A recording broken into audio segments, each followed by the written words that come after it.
Hey guys, welcome back to another video. I'm so excited. I know I must look a little bit crazy with my whole podcast setup, but honestly, I've had this podcast equipment for way too long and I could totally just use my camera microphone, but I'm trying to elevate this content a little bit more, make it feel like a cozy podcast from home that you're listening into. So forgive me if we have some audio complications along the way. This is going to be a bit of a relearning process because I haven't used this in years at this point. Nonetheless, I am definitely starting a new series on this channel, a podcast if you will. But let's just see if I can be consistent with it first. We'll see how you guys receive it. But regardless, I am so excited to talk about this topic because I feel like I've had my own personal part in this, whether it's like as the contributor to the problem or like the receiver of the problem. It'll make more sense. But relationship TikTok, relationship Instagram, relationship Facebook, whatever, really just relationship TikTok is absolutely destroying and ruining your perception of love. And you could be putting your relationship on the line or like ruining the foundation of the early days of your relationship because of something that you are seeing online. I'm not a professional, and I do want to mention before we even get into this that if you are a victim of verbal or domestic or physical abuse, any type of abuse, we do not condone. This is not about that. This is just about your typical Joe that, you love and you're in a relationship with and you feel yourself nitpicking at these things. That is who this video is for. I'm 28 years old. I live in LA. I've been with my incredible boyfriend for just over a year and a half, and that's very young. I totally recognize that, but to be fair, him and I propelled forward in our relationship, and I talk about this all the time if you've watched any of my other content. But Ryan and I matched on Hinge. It was like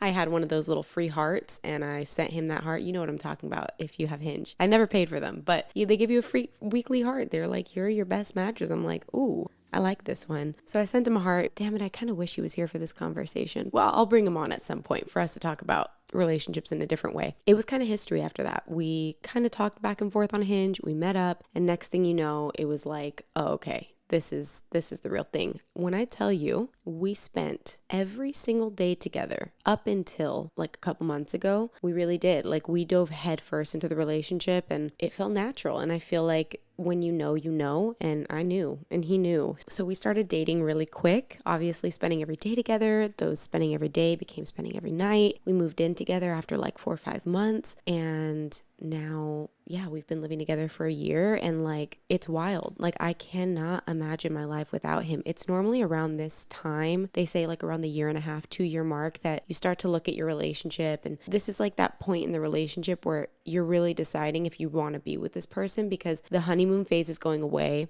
Especially if you're living with them, you're really seeing the things about them that aggravate you. You guys have had your issues at this point. Like little things are starting to come up where you're like, do I want to do this? And I'll be honest, I normally would tap out. Like a lot of the times with my relationships, I would be done or it would end mutually. Or hell, I've been broken up with and that shit hurts. But I do really believe that like everything in my life has led me to this man because he has changed my perception of love so much. And I honestly feel like if it weren't for dating him at the same time that I'm digesting all of this relationship content that I see on TikTok, granted, I don't see it so much anymore because I really just avoid it at this point. I don't know. I feel like he helps kind of balance me out. That man is so incredible. All of this to say though, even though our relationship is young, when you move in with someone after 3 to 4 months and you spend every single day with that person, you are not, it doesn't feel like a 1.5 years. I feel like I've been with him for like 3 or 4 years at this point. I know everything about him. He knows everything about me. And it's really special because I see a lot of you guys, saying things like, I've never seen you so happy before. There's a glow to you. This man brings out something different in you. And that is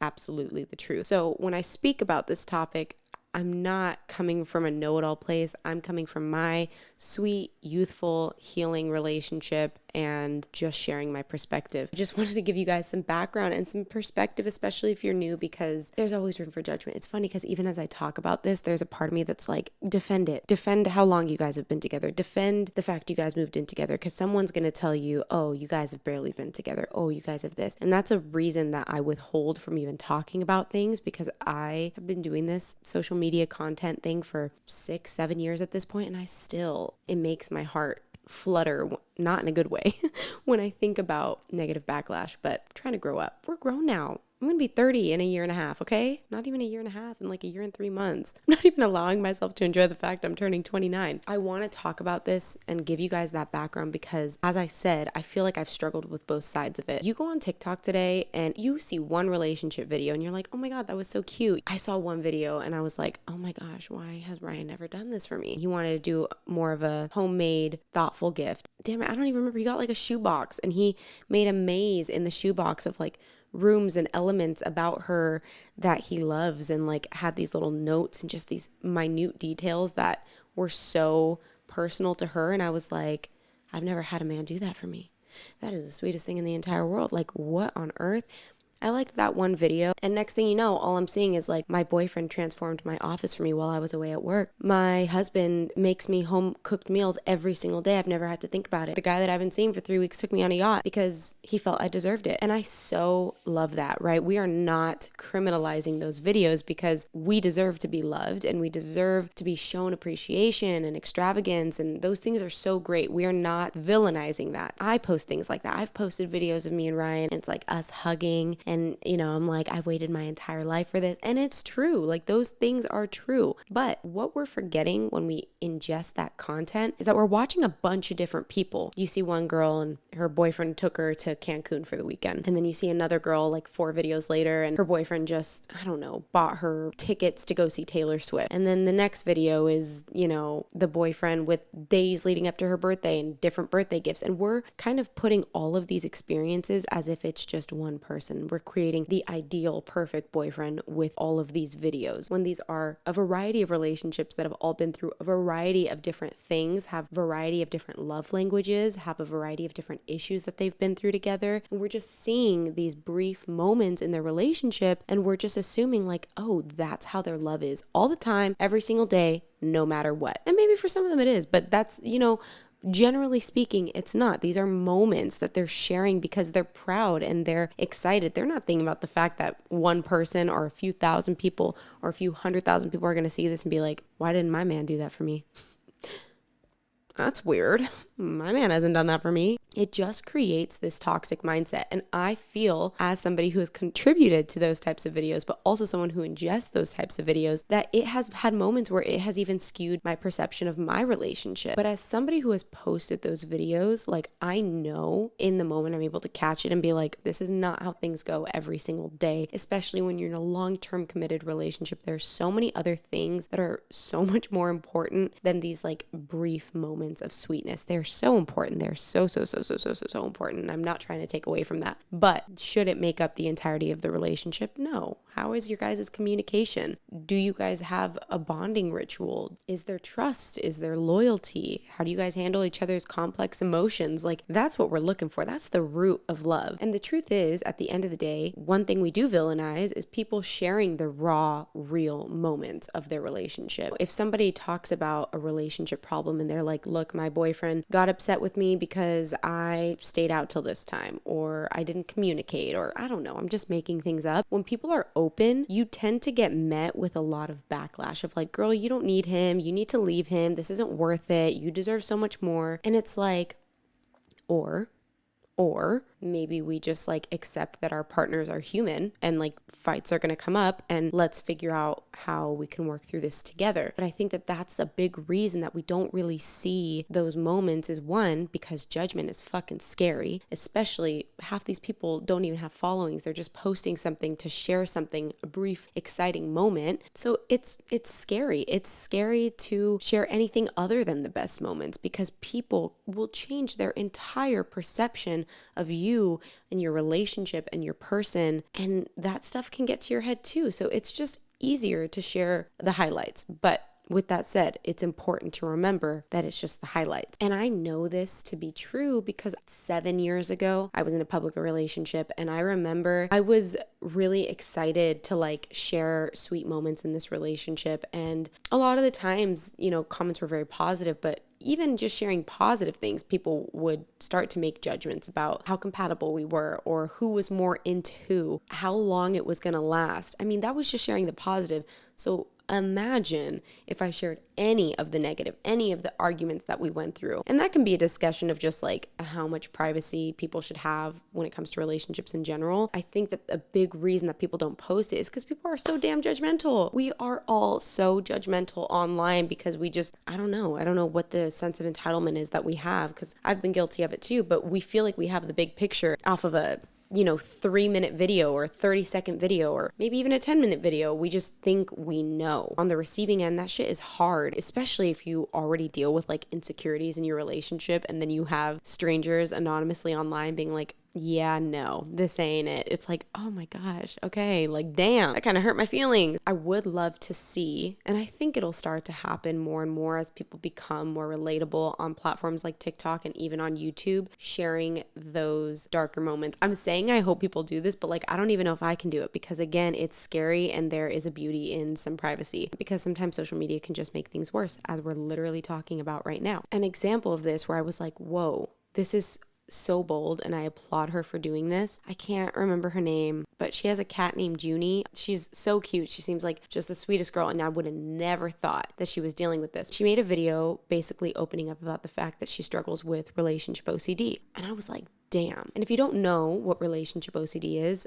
it can also be known as relationship anxiety, although they are still a little bit different. But it's basically an obsession and fixation on whether or not your partner is right for you, whether or not you really love your partner, whether or not you're actually attracted to your partner, sexually attracted to your partner. And it sounds like such a like, oh, everybody goes through that. But like there are levels to this shit. Like you can, have moments. Relationship anxiety is very common. But when it gets to a point where it's all you're thinking about, and it's like fixating and you're obsessing and you're Googling and you're going through that OCD cycle, which is like get triggered by something, which could be a relationship TikTok, start questioning things, start ruminating, maybe you start Googling what you're feeling and reading Reddit threads and whatever, and then you get temporary satisfaction and then the cycle just continues. That's OCD, and your girl has it. I literally take antidepressants. I take Zoloft for this shit, okay? I used to have harm OCD, and I have also struggled with relationship OCD, and I have never talked about that because it is fucking scary, because I've seen other people talk about it, and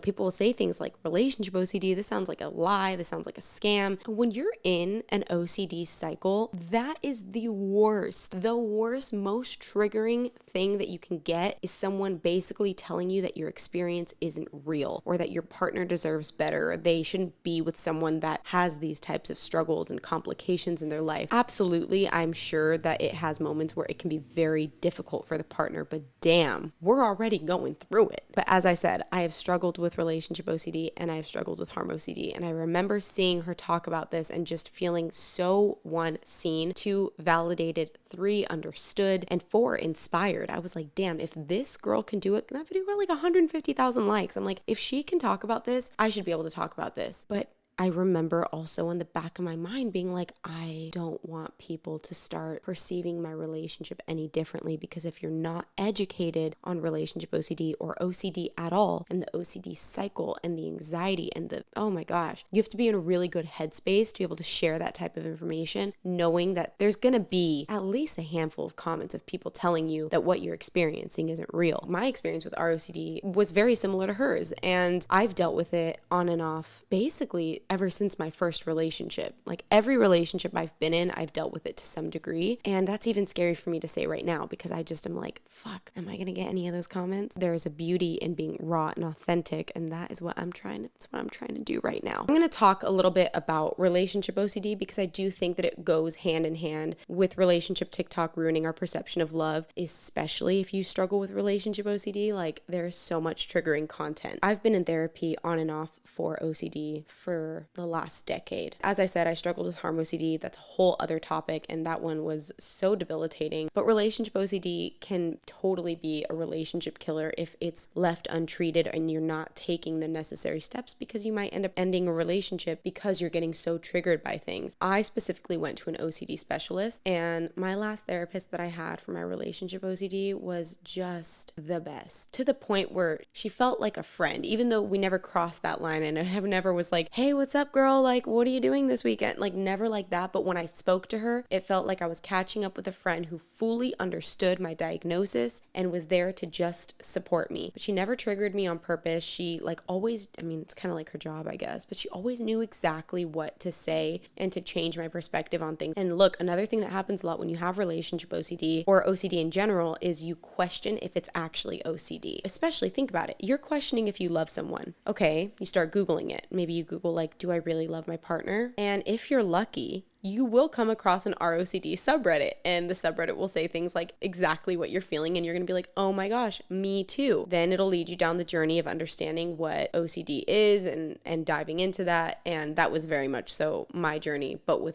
the harm OCD side of things. Even still, even getting that validation, you will question if it's actually what you're experiencing. So when I started seeing my therapist and I told her about what I was experiencing, I was like, look, I'm questioning it. Like, I know I've struggled with harm OCD, but I'm just like, I don't think that this is that. This feels like something entirely different. And I tell her the story about like my dad calling me a loser and saying he has a new family, doesn't need me, and how my mom passed away. And she's like, yeah, I think I do. I'm going to go ahead and say you do. This is definitely relationship OCD. There's definitely some attachment styles at work here. Then we were able to take the process of like actually healing that. And I probably saw her every week for maybe like 3 to 4 months, and then it became every other week, and then it became every month, and now I don't see her anymore because I feel the most safe and secure in my relationship that I've ever felt. And most people who do start seeing an OCD therapist will get that relief with time, and it's a lot of work, but it is so cathartic. It is such a cathartic process. But I will tell you, if you do think that this is something you might have, please consider looking into an OCD specialist, because there's nothing worse than a regular talk therapist who is not well informed on the different types of subcategories of OCD telling you, oh, I've never heard of this. If they tell you that they've never heard of it, or say something like, yeah, I know about physical OCD. Do you like clean your hands a bunch of times? They are not the therapist for you. You need someone who automatically goes like, okay, first, is this mental or physical, right? A lot of these are mental compulsions.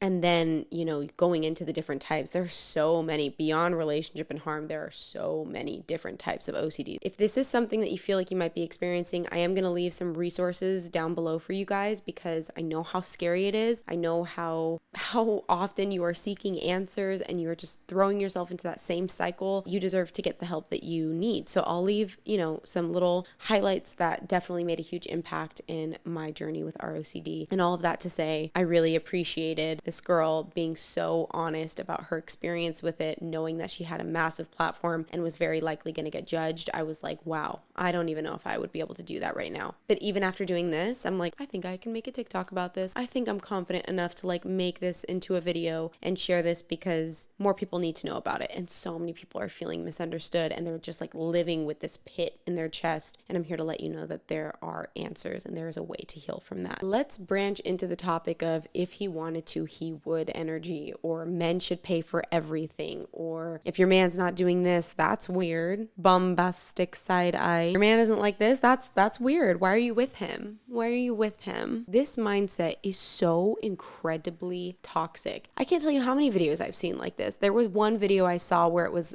an app, and it was talking about splitting the bills. It was like, here's an app for splitting the bill with your partner easier, splitting utilities or phone bills or dinner or whatever. And I was like kind of curious. I'm like, what are the comments saying? Because I think this is a pretty cool app. This would be very convenient for me and my boyfriend. When I tell you like 90% of the comments were women basically saying, I'm so relieved that there are women who date men like this so that we get the ones who just pay for everything. Yeah, I guess if you really believe in splitting the bills with your partner, is that really the way that we're still thinking in 2023? Are we not a bit more progressive at this point? We as women have fought so hard for our independence and proving that we do not need a man to provide for us, that we can take care of ourselves. But then on the other hand, we're still getting comments like this, villainizing an app that's like, hey, let's like find a convenient way for you and your partner to split bills. Or I'm sure it is a luxury to experience that. Me personally, I have been financially independent since forever. I've always taken care of me. So actually the thought of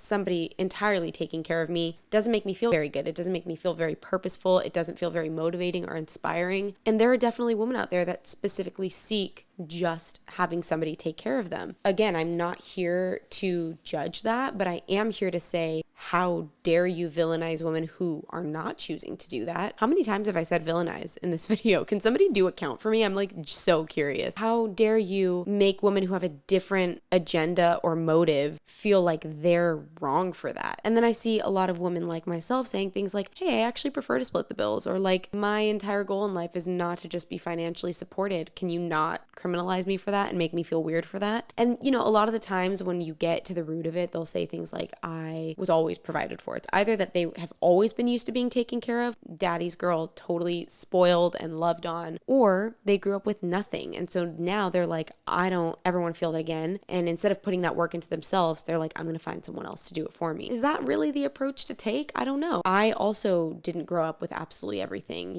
My mom was a single mom. She worked very, very hard. She did not get to go to college and get an education. And oftentimes we lived in a 1-bedroom, and bless her soul, she would give me the bedroom and she would put her mattress and her dresser and everything in the living room because she was like, you're a growing teenager. I want you to have your own space. If anything, it made me want to be more like her, but with even more financial freedom. So my whole thought process was, how can I get myself there without needing anyone else to get me there? Now, what I do like is the relationship that I have with my partner, where he is very successful. I have watched him thrive in the last year and a half that I've been with him, and watched him basically double his salary. He is a designer. He is absolutely crushing it. He's getting ready to start his own different ventures, and he's so talented. And I just watch him pour into himself. I encourage that. I want to see him pour into himself. Then when we're both pouring into ourselves, then we're both able to pour into a vacation together. Then we're both able to pour into a couples massage together, or an omakase experience in LA, or, these beautiful little luxury treats. We're able to do that together. Maybe it's my turn to do it for him or his turn to do it for me, but that's the balance that I seek in a relationship. That is what I enjoy experiencing in my relationship. So let's not villainize that. That was my 54th time saying villainize. I encourage you, the next time you see a video saying, what does your man do for you? If he doesn't do this, this is weird. You should not be with him. You should leave him, whatever. Take a moment to really reflect on your relationship and the things that you are grateful for. Guaranteed, your man has done some sweet things for you. He has planned some nice dates. He has brought you home some flowers. He has cooked you dinner. Like for me, for example, emotionally, he's what I need. Humor, he's what I need. He's so insanely attractive. He's so funny. He knows exactly what I need when I'm feeling down. He is so tender when I am like at my lowest moments. And I know a lot of men don't know how to do that. I'd rather him show up for me in a tender way than give me some money and say, go shopping. If I was crying and he was like, here's $100, go shopping, I'd be like, no. I mean, put the 100 away. I'm like, no. Love me though. But he's also had moments where he's like, I'm going to pay for your nails today. Here's $20. Go get yourself lunch today. I'm bringing you home flowers. But these things are not every single day, nor are they expected to be every single day or every single week. What I expect every single day is for you to show up. I expect you to be loyal. I expect you to be compassionate, honest, and truthful, and to be able to communicate with me. That is all I care about daily. I just encourage you to have that same mindset. If this is a partner that you are planning to spend the rest of your life with, or you can see yourself spending the rest of your life, or you see this being a long-term thing, instead of jumping ship because somebody on the internet is telling you this is weird, this isn't right, he's not doing enough, acknowledge what he is doing. Acknowledge what you're doing. Have a conversation. Okay, maybe he's not doing something enough. Sit down, talk with him. Hey, I feel like I really could use this. Hey, I really love you, and I love when you do things like this, and it makes me feel so good. What can I be doing to make you feel more loved and more seen and more special, and vice versa? And if you have a good man, if you have a good relationship, if you have a good partner, they're going to hear you and they're going to say, oh my gosh, you know what? I'm so sorry. I've been busy with work.